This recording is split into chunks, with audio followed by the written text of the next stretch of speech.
Hey everyone, this is Rock from StageandSky.com. So I thought I'd switch things up a little bit because I'm always talking about controversial, deep issues like religion and culture and dating and all that. But I thought I'd take a moment to also talk about my written works. Like I actually am an author. I write novels and fiction novels and mystery novels, and I thought what I will do is just take each story one by one, and then of course take a day where I just go through. I have a whole collection. I've been doing this since I was 23. I'm 36 now. Okay, and just go through them and just talk about the ones that I did flesh out to all the way through to completion, where I did publish them and they're on Amazon.com. And the ones that I put on the back burner because it required a lot more research, and the ones that just were just silly. Like, you know, when you're 24 and you have this idea in your head, you flesh it out, you come up with a treatment, but you really don't go through with it because you're like, okay, this either reminds you too much of another story or just a bit silly. So with this one, the first one, I thought I'd start with something, I don't know, it's not that controversial, but it was an interesting story. This one is called The Slave Quarters, okay? So the slave quarters, it's an actual story that's on StageandSky.com. If you click on one of the subheadings, I have a graphic right here. You can look at it, and all the chapters are there.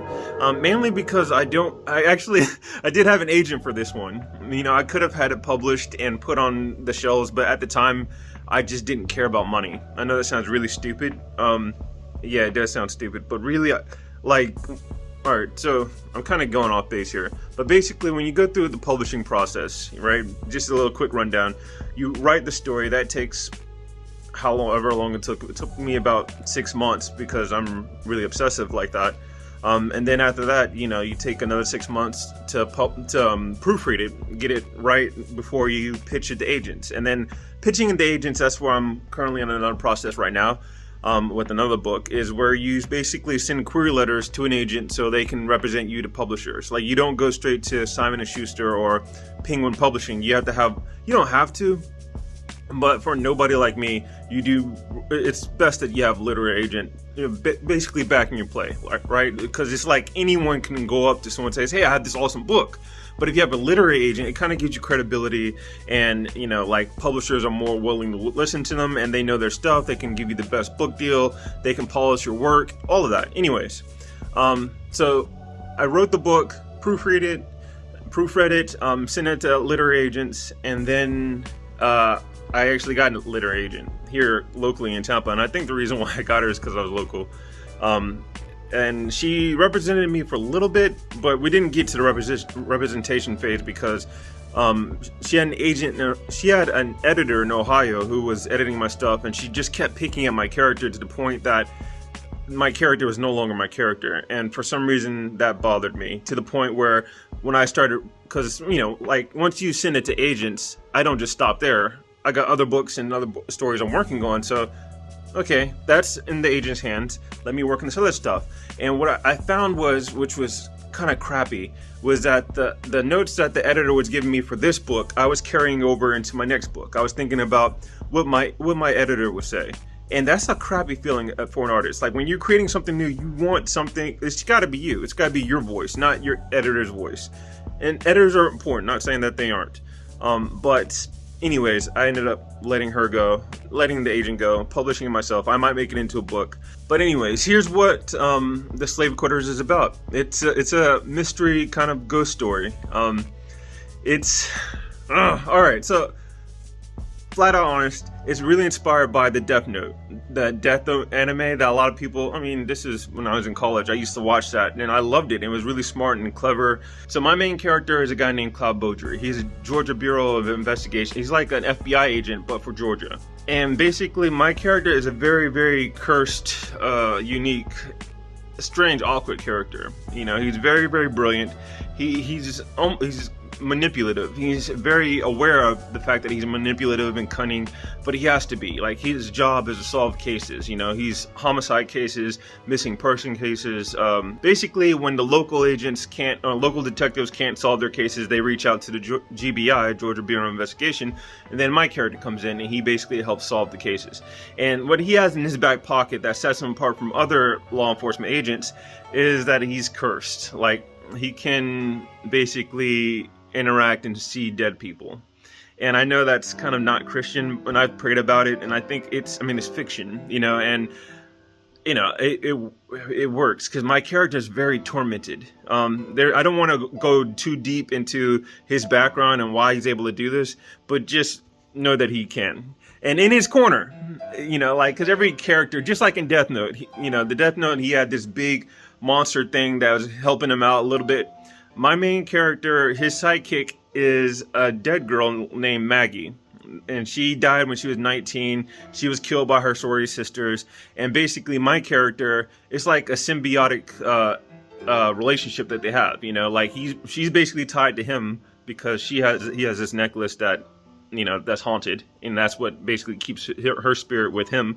And what's happening, how he helps her is every so often when he has breaks from his cases, he hunts down. It's so bad. He hunts down the sorority sisters who killed her. Because a lot of them are still alive, and now they're in their 60s or 70s because Maggie died when she was in 1959, and so he's basically getting revenge for her periodically. And in return, Maggie helps my guy Cloud Beaudry solve cases, and that's basically the main character and the tagline of the slave quarters, and it's surrounding Cloud Beaudry. And I, when I first thought of this story.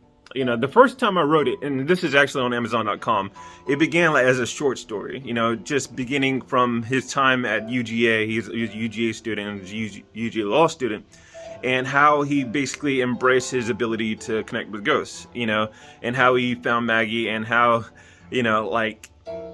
his first taste with death, basically. His mom was killed, he got revenge, and that's how they basically got tied together. But Slave Quarters, my book that's on stageandsky.com, it just jumps right into, he's now 30, so it's about 5 years since he's graduated from law school, and it's 5 years of him and Maggie working together solving cases. And this case was interesting. It was inspired by, there's a show called Bring It on Lifetime.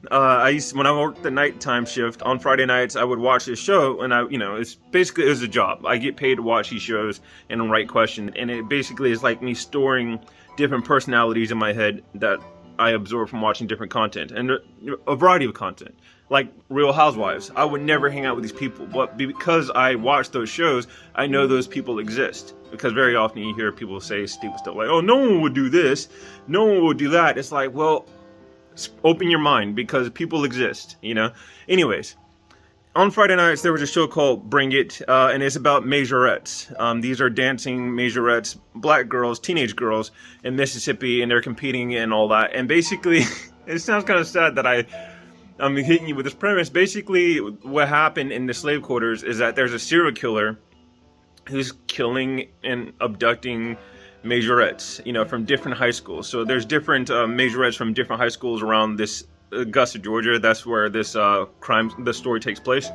And it's one after another. They're missing. And by the time my guy gets involved, there's 5 majorettes that have been killed, and my character Cloud Beaudry goes in to solve this case. And the reason why it's called Slave Quarters is because, sad to say, in the South, there's plantations and there's remnants of plantations everywhere. And basically what the killer has been doing is not just in killing these majorettes, but he's been killing them and leaving their bodies in slave quarters. Because, people drive by the cotton fields and, the slave quarters and the old plantation houses that are abandoned, and they look like haunted houses. And, no one thinks to just go in and check it out. And that's where my main character, well, not my main character, but the main antagonist, does his deed. So basically that's what the premise is about, when it comes to slave quarters. It's an interesting story. My main character, Cloud Beaudry, has to go through a lot, because he's white and he's blonde, and Augusta, Georgia it's not racially divided, but the stereotypes when it comes to the South are real. And he it's homecoming, because that's where he was raised, and he has to basically revisit a lot of stuff that he hated, because he's so far from the character he used to be when he was living in Augusta, Georgia. He lost a lot. Basically me. When I was in Augusta, Georgia, when I lived in Augusta, Georgia, I was very much overweight, and I won't go too much into it, but basically when you lose all that weight and you become a different person, very often the people who know you from way back when, they still associate you from way back when. It's very difficult for them to want to detach from the character you used to be, the person you used to be, to accept you for the man that you've become. It could be like a defense mechanism where, like they see how far you improve and then they're just rather deny it in their own mind, or whatever. I don't know what it is. Anyways, my main character has to deal with that. Also, the love of his life returns, and basically she was an FBI agent. They both graduated from the same law school. It's been 5 years since he's seen her, and then like right before the slave quarter case, she transfers into Georgia, into his unit. So now he has to deal with all these feelings that he had for her, bottle them up inside, and he has to be careful because no one knows his secret when it comes to him interacting with ghosts or his interaction with Maggie.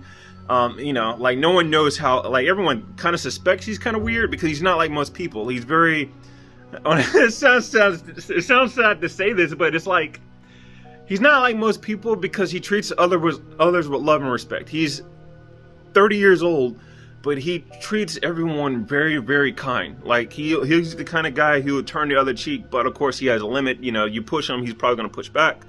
But he's not, when keeping it real goes wrong kind of guy. Like he doesn't, like he'll let you cut in front of him and he won't say anything just to keep the peace.